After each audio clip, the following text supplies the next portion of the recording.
പരമകാരുണികനായ ശ്രീനാരായണ ഗുരുദേവ തൃപാദങ്ങൾക്ക് മുന്നിൽ പ്രണാമം. ശ്രീനാരായണ ഗുരുദേവ തൃപാദങ്ങളാൽ വിരചിതമായ വിശാഖ ഷഷ്ടി എന്ന കൃതിയിലെ ഒന്നാമത് ശ്ലോകത്തിൻ്റെ പഠനത്തിലേക്ക് നാം പ്രവേശിക്കുകയാണ്. ഒട്ടാകെയെന്നും ഒരു പട്ടാങ്ങമായ വഴി കിട്ടാതുഴന്നു വലയും മുട്ടാളനായ മമക്കെട്ടായ ദാരസുത മുട്ടായ ദുഃഖമൊഴിവാൻ എട്ടായ മൂർത്തി തനുരട്ടായ ശക്തിധര മട്ടായ മൂർത്തി പളനി കൊട്ടാരവാതിൽ 18 പടിക്കു വഴി കിട്ടാൻ തുണയ്ക്ക സതതം. ഒട്ടാകെയെന്നും ഒരു പട്ടാങ്ങമായ വഴി കിട്ടാതുഴന്നു വലയും മുട്ടാളനായ മമക്കെട്ടായ ദാരസുത മുട്ടായ ദുഃഖമൊഴിവാൻ എട്ടായ മൂർത്തി തനുരട്ടായ ശക്തിധര മട്ടായ മൂർത്തി പളനി കൊട്ടാരവാതിൽ 18 പടിക്കു വഴി കിട്ടാൻ തുണയ്ക്ക സതതം. ഇതാണ് ശ്ലോകം.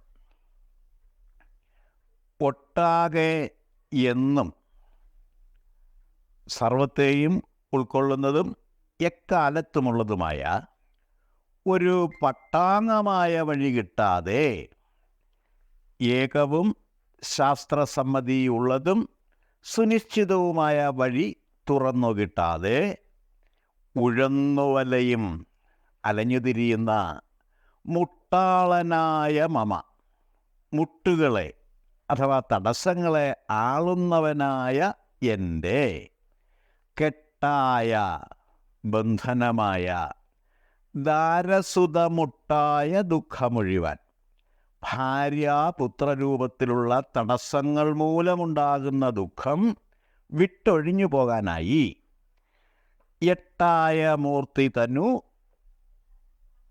അഷ്ടതനുമൂർത്തിയായ ശിവൻ, അട്ടായ എന്ന് പറഞ്ഞാൽ വേർപെടുത്തുവാനാവാത്ത വിധം ചേർന്ന് ഇണങ്ങി നിലകൊള്ളുന്നത് എന്നാണ്. ശക്തിധരമട്ടായ മൂർത്തി, വേലായുധ സ്വരൂപത്തോടുകൂടിയ മൂർത്തി സുബ്രഹ്മണ്യൻ, പളനിക്കൊട്ടാരവാതിൽ 18 പടിക്ക്, പളനിക്കൊട്ടാരവാതുക്കൽ 18 പടിയിലേക്കുള്ള വഴി കിട്ടാൻ തുണയ്ക്ക സതതം. വഴി തുറന്നു കിട്ടാൻ എപ്പോഴും തുണയായി ഭവിക്കുമാറാകട്ടെ. ഈ ശ്ലോകാർത്ഥം സംക്ഷേപിച്ചിങ്ങനെ പറയാം.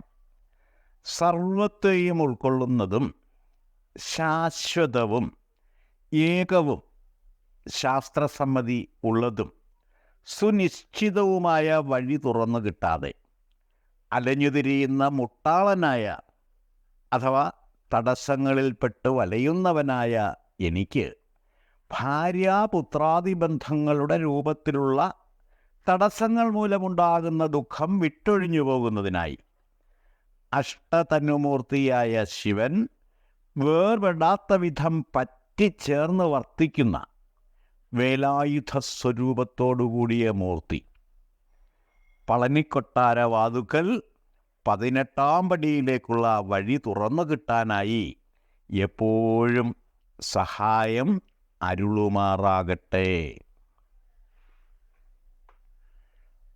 ജീവിതത്തെ സംബന്ധിക്കുന്ന ആകവേയുള്ളതും ഏകവും ശാശ്വതവും ശാസ്ത്രസമ്മതിയുള്ളതും സുനിശ്ചിതവുമായ ദർശനം വികസിപ്പിച്ചെടുക്കുവാൻ വേണ്ടിയുള്ള പരിശ്രമത്തിലേർപ്പെട്ടുകൊണ്ടിരിക്കുന്ന മുട്ടാളനായി സ്വയം വിശേഷിപ്പിച്ചുകൊണ്ടാണ് ഗുരു ഈ കൃതിയുടെ സമാരംഭം കുറിച്ചിരിക്കുന്നത്. മുട്ടാളൻ എന്ന പദത്തിൻ്റെ വാച്യാർത്ഥം മുട്ടുകളെ അഥവാ തടസ്സങ്ങളെ ആളുന്നവൻ അഥവാ തടസ്സങ്ങളെ അതിജീവിക്കാൻ വേണ്ടി മല്ലിടുന്നവൻ എന്നാണ്. തടസ്സങ്ങളാൽ ഭരിക്കപ്പെടുന്നവൻ എന്ന അർത്ഥവും ഈ പദത്തിന് യോജിച്ചത് തന്നെയാണ്. ദാരസുതമുട്ടായ അതായത് ഭാര്യ, പുത്രൻ എന്നീ ബന്ധങ്ങളുടെ രൂപത്തിലുള്ള തടസ്സങ്ങൾ മൂലമുണ്ടാകുന്ന ദുഃഖമകറ്റുവാനായി പളനിക്കൊട്ടാരവാതുക്കൽ നിലകൊള്ളുന്ന അഷ്ടതനുമൂർത്തിയായ ശിവൻ്റെ പ്രതിപുരുഷനായ അഥവാ പുത്രനായ സുബ്രഹ്മണ്യനോട് 18ാം പടിയിലേക്കുള്ള വഴി കാട്ടിത്തരുവാൻ എപ്പോഴും തുണയായി വർത്തിക്കണമേ എന്നാണ് ഇവിടെ പ്രാർത്ഥിച്ചിരിക്കുന്നത്. പളനിയാണ്ടവൻ എന്ന് വാഴ്ത്തി സ്തുതിക്കപ്പെടുന്ന സുബ്രഹ്മണ്യനെ മൂല്യനവീകരണം ചെയ്ത് അഷ്ടതനുമൂർത്തിയായ ശിവൻ്റെ പ്രതിപുരുഷനായി ജ്ഞാനതലത്തിൽ പ്രതിഷ്ഠിക്കുക എന്ന ലക്ഷ്യമാണ് ഗുരുവിന് മുന്നിലുള്ളത് എന്ന് ഈ സമാരംഭ പ്രാർത്ഥന വ്യക്തമാക്കി തരുന്നുണ്ട്. പഴനി എന്ന പദത്തിന് പരിപക്വമായ ജ്ഞാനഭൂമിക എന്ന അർത്ഥമാണ് ഇവിടെ കൽപ്പിക്കപ്പെട്ടിരിക്കുന്നത്. സ്വാത്മാവിലേക്കുള്ള കവാടത്തിൽ നിലകൊള്ളുന്നവനും അഷ്ടതനുമൂർത്തിയുമായ ശിവൻ വേർപെടാത്ത വിധം പറ്റിച്ചേർന്ന് വർദ്ധിക്കുന്ന വേലായുധനായ സുബ്രഹ്മണ്യനെ ഗുരു ഭാവന ചെയ്തിരിക്കുന്നു. ലക്ഷ്യത്തിലേക്കുള്ള ഏകദാനതയുടെ പ്രതീകമാണ് വേൽ.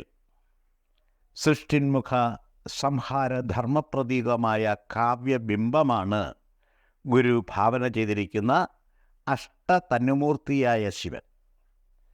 ഭൂമി, ജലം, വായു, അഗ്നി, ആകാശം എന്നീ പഞ്ചമഹാഭൂതങ്ങളും സൂര്യചന്ദ്രന്മാരും ഹോതാവുമാണ് ശിവൻ്റെ അഷ്ടതനുക്കൾ.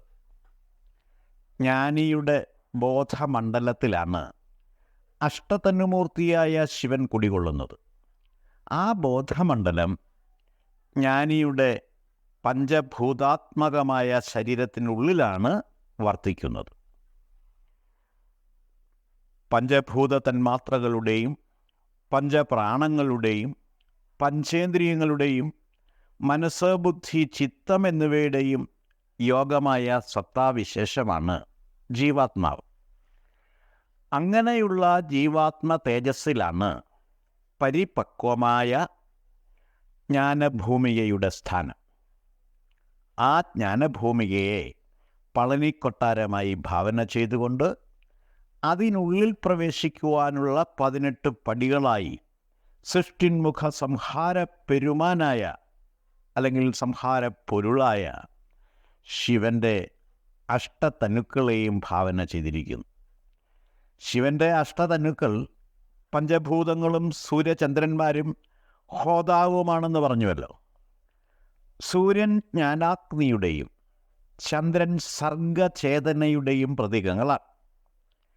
അഷ്ടതനുമൂർത്തിയെ മനനം ചെയ്ത് സാക്ഷാത്കരിക്കുന്ന സാധകൻ്റെ മനനാഗ്നി ഹോതാവായും ഭാവന ചെയ്യപ്പെട്ടിരിക്കുന്നു. ഇത്തരത്തിൽ സൂക്ഷ്മവിചാരം ചെയ്ത് വ്യാഖ്യാനിക്കുമ്പോൾ ശിവയോഗ സാധനയിലൂടെയുള്ള അദ്വൈത സാക്ഷാത്കാരത്തിനായുള്ള അനുഗ്രഹത്തിന് വേണ്ടിയുള്ള പ്രാർത്ഥനയാണ് ഈ ശ്ലോകത്തിൽ നടത്തിയിരിക്കുന്നതെന്ന് കാണാൻ സാധിക്കുന്നതാണ്. തമിഴ്നാട്ടിലെ പളനിയിൽ സ്ഥിതി ചെയ്യുന്ന മുരുകൻ കോവിലാണ് പളനിക്കൊട്ടാരം എന്ന് ഭാവന ചെയ്ത് വ്യാഖ്യാനിച്ചാൽ ശ്ലോകാർത്ഥത്തിന് ദിശാവ്യതിയാനം സംഭവിക്കും.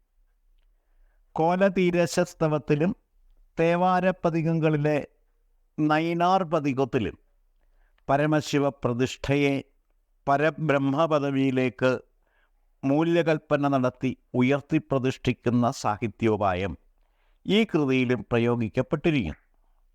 അത്തരത്തിൽ വ്യാഖ്യാനിക്കുമ്പോൾ ഭക്തിഭാവതലത്തിൽ നടക്കുന്ന മൂല്യനവീകരണമാണ് ഇവിടെ ദർശിക്കുവാൻ സാധിക്കുന്നത്. മഹാഗുരുവിൻ്റെ കൃതികൾക്ക് ബഹുമുഖ വ്യാഖ്യാനതലങ്ങളാണുള്ളത്. ഗുരുകൃതിയിലെ ഉപനിഷത് പ്രഭാവം കണ്ടെത്താനുള്ള എളിയ ശ്രമമാണ് ഈ ലളിത വ്യാഖ്യാനത്തിലൂടെ നൽകിയിരിക്കുന്നത്.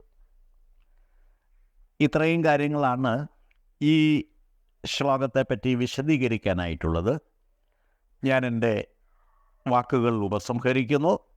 ഗുരുധർമ്മം വിജയിക്കട്ടെ.